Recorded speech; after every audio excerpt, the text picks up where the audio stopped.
बहू ने डाला वोट। रमणी आज बहुत खुश हैं। पिछले 2 दिनों से उसकी उत्तेजना अपने चरम पर है, क्योंकि उसकी सास मीनाक्षी ने कह दिया है कि बहू घर से बाहर निकलकर चुनाव में वोट डालने जाएगी। उसकी खुशी के 2 कारण हैं। एक तो वह कई महीनों के बाद पहली बार घर के बाहर जा सकेगी। इस घर में बहू बनकर आने के बाद रमणी एक बार भी बाहर नहीं गई है। वोट स्कूल में डाले जाएंगे और स्कूल गांव के आखिरी सिरे पर है, इसलिए वह गलियों से चलती हुई स्कूल तक जाएगी। अपने आप में ही यह मामला खुश होने के लिए काफी है, पर केवल यही उसकी उत्तेजना का कारण नहीं है, बल्कि एक और वजह भी अम्माल है।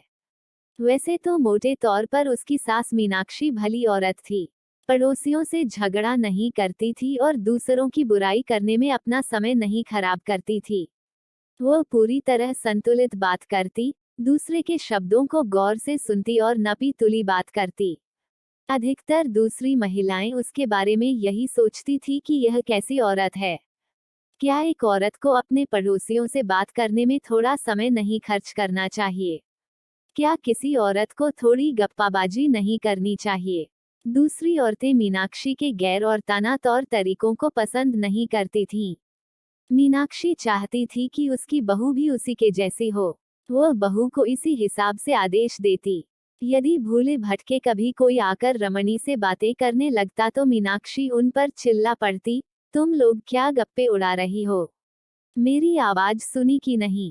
मैं कह रही हूँ। यह दूसरी पड़ोसी औरतों से उसकी कड़वाहट का एक कारण था। पड़ोसन सास बहू के बीच झगड़ा लगवाने की भरपूर कोशिश कर रही थी, पर वे जितनी भी मेहनत करती सब बेकार हो जाती।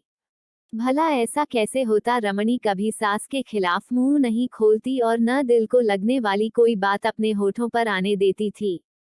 यदि वो किसी पड़ोसीन से बात करना भी चाहती तो उसके पास इसके लिए समय ही नहीं था। घर में एक गाय पाली थी जिसका नाम लक्ष्मी था। गाय बहुत अच्छी थी, कुछ कुछ उसी तरह जैसे घर के लिए देवी लक्ष्मी हो, सास को यह गाय अपनी जिंदगी की तरह प्यारी थी। लक्ष्मी रोज 4 लीटर दूध देती। घर से ही यह दूध बेचना उसकी सास का मुख्य काम था। यदि किसी दिन दूध 100 ग्राम भी कम होता तो मीनाक्षी का गुस्सा फूट पड़ता। वह रमणी से कहती, तुमने जानवर को ठीक से खिलाया या उसका भी हिस्सा खा गई? और यह तो बस शुरुआत भर होती। सास चाहे जितना गुस्सा करती, पर रमणी अपना मुंह न खोलती, वह चुपचाप सारा काम करती रहती। गौशाला का काम खत्म होने का नाम ही नहीं लेता था। सवेरे वह न जाने कितने घड़े पानी भरकर गाय को नहलाती, लक्ष्मी पर पानी डालकर वह खरहरे में उसे साफ करती। उसे गौशाला को साफ करने और गोबर इकट्ठा करने का काम करना होता था। वह गाय के लिए खली और भूसा मिलाकर नांद में भरती। उसे गाय का दूध भी निकालना होता था। जब वह गौशाला में न होती तो रसोई में होती। उसके पास बहुत ज्यादा काम था। गाय की सानी पानी करते समय उसे दौड़कर अपने पति को खाना खिलाना पड़ता। गाय को पानी पिलाते समय उसे दौड़कर अपनी सास को कॉफी पिलानी पड़ती। आप कल्पना कर सकते हैं कि बेचारी लड़की के लिए यह कितनी बड़ी मुसीबत थी। मगर मरियल सी दिखने वाली यह लड़की सारा काम कर लेती थी। वह लड़की माचिस की तीली या किसी लकड़ी को किर्च से ज्यादा मोटी नहीं थी। वास्तव में उसका इतना ज्यादा काम करना अपने आप में एक चमत्कार था। काम करवाने में उस्ताद सास खुद भी 1 मिनट के लिए खाली नहीं बैठती थी। वह भी हर समय कुछ न कुछ करती रहती थी, जैसे कॉफी पीना, पान खाना, दूध बिक्री का हिसाब देखना, अपने लड़के की तनख्वाह ले लेना, किए गए खर्च की वजह पूछना और बेचारी मासूम बहू से ज्यादा काम करवा लेना। इस तरह सास के पास भी बहुत ज्यादा काम था। लड़की को काम देना और उसे लगातार हिदायतें देना ही उसके लिए बड़ा भारी काम था। रमणी पूछती, अम्मा, क्या मैं 1/4 कटोरा चावल पकाऊं? इस पर सास आदेश देती, क्या तुम समझती हो कि सिर्फ तुम्हें ही खाना है? आधा कटोरा पकाओ। अगले दिन लड़की फिर पूछती, क्या मैं आधा कटोरा चावल पकाऊं? इस पर सास चिल्लाकर कहती, क्या तुम गली के सारे लोगों को दावत देने जा रही हो? 1/4 कटोरा काफी है। इसी तरह जब रमणी सास की राय मांगती, क्या मैं आज रसम बनाऊं? इस पर सास फटाक से जवाब देती, क्या घर में कोई मर गया है जो तुम रसम बनाओगी? सांभर बनाओ। अगली बार जब रमणी सांभर बनाने के बारे में पूछती तब उसे यह कड़वा जवाब सुनना पड़ता, पता है दाल किस भाव बिक रही है। रोज सांभर बनाने से क्या हमारा परिवार अमीर हो जाएगा? रसम बनाओ। बुढ़िया सास चाहे जो कुछ कहे, रमणी अपनी मरी सी आवाज में जी अम्मा के अलावा और कुछ न कहती। खाने के समय सास कहती, अपना खाना कम करो, ज्यादा मत खाया करो, नहीं तो तुम्हारा शरीर बेशक्ल हो जाएगा, स्वास्थ्य खराब जाएगा। इतना कहना काफी था। रमणी कभी भी एक कटोरी से ज्यादा खाना न खाती। गौशाला में बंधी लक्ष्मी रमणी की एकमात्र मित्र थी। इस गाय के साथ ही वह अपने विचार बांट सकती थी। उसे खिलाते समय भी रमणी उससे बातें करती रहती। वह कहती, अब बताओ भला यह क्या बात हुई? क्या तुम्हारी और मेरी सास के खाने की कोई सीमा नहीं होनी चाहिए? क्या तुम भी मादा नहीं हो? हर चीज के जवाब में लक्ष्मी अपना सिर हिला देती। इस पर रमणी यह कहते हुए गाय की पीठ पर हल्की सी प्यार भरी थपकी लगा देती, हाँ हाँ, मैं चाहे जो कुछ कहूँ, तुम बेवकूफ सी बस अपना सिर हिला देती हो। रमणी अपनी सास से जो कुछ भी कहना चाहती थी, जो वो उसके मुंह पर कह नहीं पाती थी, वह सब वह लक्ष्मी के सामने उड़ेल देती थी। उसका अपना पति बहुत मासूम था। वह अपनी माँ से पूरी तरह बंधा हुआ था। वह सपने में भी अपनी माँ के खिलाफ बोलने की बात नहीं सोच सकता था। पति उसकी कोई बड़ी सहायता या समर्थन नहीं करता था, पर उसने कभी उसे किसी तरह से परेशान नहीं किया था। इसी तरह एकरस जिंदगी चलती चली जा रही थी। उसमें किसी तरह का कोई बदलाव नहीं था कि ग्राम पंचायत के चुनाव आ गए। इसमें दो विरोधी प्रधान पद के दावेदार बन गए। रामास्वामी बिल्ली चुनाव निशान पर लड़ रहा था। उसके प्रतिद्वंद्वी वीरबाहु का निशान तोता था। लड़ाई तगड़ी थी। पूरा गांव दो भागों में बंट गया। गलियां नारों से गूंज गई। अभियानों, नसीहतों और मिन्नतों आदि से गलियां दिन रात गूंजने लगीं। वीरबाहु दूध का बड़ा व्यापारी था। उसकी डेयरी में करीब 20 गायें थीं। गांव के आधे परिवार उससे दूध लेते थे। वह काफी उदार और खुले दिमाग का आदमी था। वह दूध में उदारतापूर्वक पानी मिलाता था और दूध उधार भी दे देता था। इसलिए वीरबाहु को विश्वास था कि उसके ग्राहक परिवारों के सभी वोट उसे ही मिलेंगे, पर मीनाक्षी बिल्कुल अलग तरह से हिसाब लगा रही थी। वीरबाहु दूध में खूब पानी मिलाकर बेचता है, इसलिए उससे लोग नाराज हैं। उसे एक भी वोट नहीं मिलेगा। चाहे जो कुछ हो जाए, पर हार तो वह जाएगा ही। आखिरकार दूध में पानी मिलाते समय वह थोड़ा सोचती थी। नहीं, वह कभी गलत नहीं सोचती थी और कम से कम 10 परिवारों को दूध बेचती थी। उधार देना उसके बस का नहीं था और इसके कुछ खराब नतीजे थे। कुछ परिवारों ने मीनाक्षी को छोड़ दिया था और वीरबाहु से दूध लेने लगे थे। इस प्रकार व्यापार में उसके प्रतिद्वंद्वी ने उस पर एक बढ़त हासिल कर ली थी। मीनाक्षी इससे दुखी थी। उसने अपने लड़के और बहू को बुलाया। उसका गंभीर निर्देश इस तरह था, तुम्हें अपना वोट बिल्ली निशान पर देना है। वीरबाहु के तोते को चुनाव में हार जाना चाहिए। मेरे शब्दों को अच्छी तरह याद कर लो और इन पर अमल करो। जी अम्मा, कहकर रमणी उसके सामने से हट गई। वह सीधे गौशाला में लक्ष्मी के पास आई। उसने लक्ष्मी से पूछा, लक्ष्मी तुमने यह बात सुनी? वह चाहती है कि मैं बिल्ली को वोट दूं। तुम मुझे जानती हो, तुम ही बताओ मैं किसे वोट दूं। रमणी इसी तरह लक्ष्मी से बातें करती रही और लक्ष्मी अपना सिर इस तरह दाहिने बाएं हिलाती रही जैसे वह सब कुछ जानती हो। रमणी ने बड़े प्यार से अपनी बाहें उसकी गर्दन में डाल दी और पूछा, तुम्हें यह सब कैसे मालूम हुआ? रमणी ने फिर पूछा, अच्छा, तुम भी बिल्ली को नहीं पसंद करती हो? और जैसे घोषणा करती हुई बोली, मेरा वोट तोते के लिए।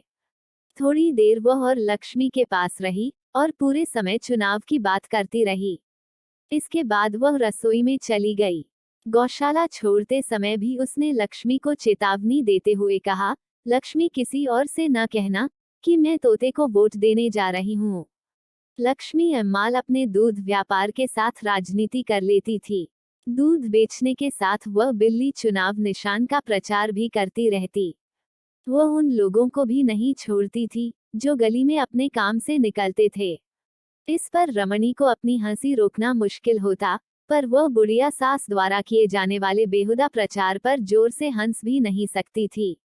वह भीतर ही भीतर हंसती। यह विचार बहुत आनंददायक था कि सास का एक गद्दार उसी परिवार में छिपा है। उसका दिल उत्तेजना से भरा था। वह तेजी से धड़धड़ाता रहता। चुनाव का दिन आया। गांव सवेरे ही सवेरे जीवंत हो उठा। रमणी के पति नहाने घाट पर गए थे। वो वहीं से गीली धोती में चुनाव बूथ तक ले जाए गए। चुनाव कार्यकर्ताओं को इतना जोश था, उस बेचारे को अपना वोट इस तरह डालना पड़ा। वोट डालने के बाद वह घर लौट आया। सास ने भी स्नान किया, महंगी साड़ी पहन स्कूल गई और वोट डालकर घर लौट आई। रमणी का काम अभी पूरा नहीं हुआ था। वो हर समय तोते के बारे में सोचती रही। उसने लक्ष्मी से पूछा, भगवान ने बिल्ली जैसा गंदा जानवर धरती पर क्यों बनाया? इस पर लक्ष्मी ने अपना सिर हिलाया, जैसे वह रमणी की बात से सहमत हो। इस पर रमणी तेजी से हंस पड़ी, पर अगले ही क्षण सास का ख्याल उसके सामने कौंध गया और उसने सख्ती से अपना मुंह बंद कर लिया। उसकी हंसी उड़ चुकी थी। शाम होने वाली थी, तब पड़ोसी परिवार की महिलाएं आई। उन्होंने दरवाजे पर आवाज लगाई, रमणी, क्या अब हम लोग चलें? रमणी जल्दी से एक अच्छी साड़ी ढूंढते हुए बोली, जरा एक मिनट ठहरो, जल्दी में हमेशा भ्रम पैदा हो जाता है। अपनी समझ के मुताबिक वह अच्छी साड़ी नहीं ढूंढ पाई। जिस साड़ी पर उसकी नजर पड़ी, वह उसने जल्दी से लपेट ली। चलते समय रास्ते में दिखने वाली सभी चीजों का लक्ष्मी ने आनंद लिया। उसने एक पेड़ पर बैठी चिड़ियों को देखा।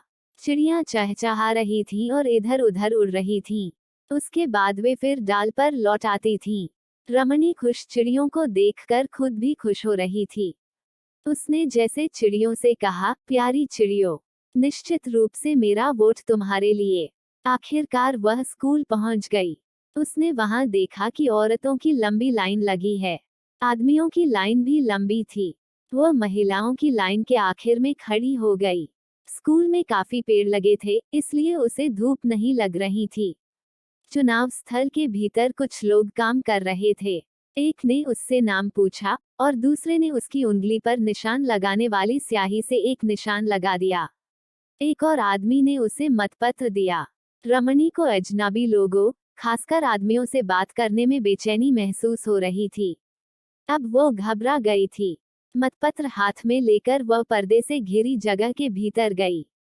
उसका दिल जैसे तोते के लिए धड़क रहा था। वह कह रहा था, तोता तोता तोता, पर तभी जैसे उसे सास की दबंग आवाज सुनाई दी, मैंने जो कहा उसे याद रखो। रमणी की आंखों के सामने अंधेरा छा गया। वह मतपत्र को घूर रही थी, पर उसे वहां कुछ दिखाई नहीं दे रहा था। उसने अपनी हिम्मत जुटाने की कोशिश की और मतपत्र को गौर से देखा। अब उसे तोते का निशान दिखाई दिया और उसकी मुहर तोते के पास पहुंची। अचानक चीजें बदल गई। उसे लगा जैसे कोई उसका हाथ तोते से पीछे खींच रहा है। उसका अपना हाथ तोते की ओर निशान लगाने के लिए बढ़ रहा था, पर जैसे कोई दूसरा उसका हाथ पीछे खींचकर बिल्ली निशान की ओर धकेल रहा था। और लो, आखिरकार बिल्ली पर मुहर लग ही गई। उसकी आंखों से आंसू बहने लगे। किसने उसका हाथ बिल्ली की ओर खींचा? और किसने? जिस क्षण रमणी के ख्याल में उसकी सास आ गई, उसी क्षण रमणी का हाथ अपने आप बिल्ली की ओर चला गया। उसने मतपत्र बक्से में डाल दिया। वह अपना आपा खो बैठी थी। उसे तेजी से पसीना निकल रहा था। अपना सिर झुकाए वह तेजी से घर की ओर बढ़ी। वह किसी से नजरें नहीं मिला पा रही थी। जो कुछ हो गया था, उसके बाद वह ऐसा कर भी कैसे सकती थी? चुनाव स्थल तक उसके साथ आने वाली औरतें आवाजें देती उसके पीछे भाग रही थीं। रमणी ठहरो, रमणी जरा रुको, हम भी आ रहे हैं। वह इंतजार नहीं करना चाहती थी। वह जल्दी से जल्दी गौशाला पहुंच जाना चाहती थी। वहां रोकर वह अपने आंसू बहा देना चाहती थी। लड़कियों ने उससे पूछा, तुमने अपना वोट किसे दिया? रमणी ने रूखेपन से जवाब दिया, अपनी सास को, और वह तेजी से चली गई।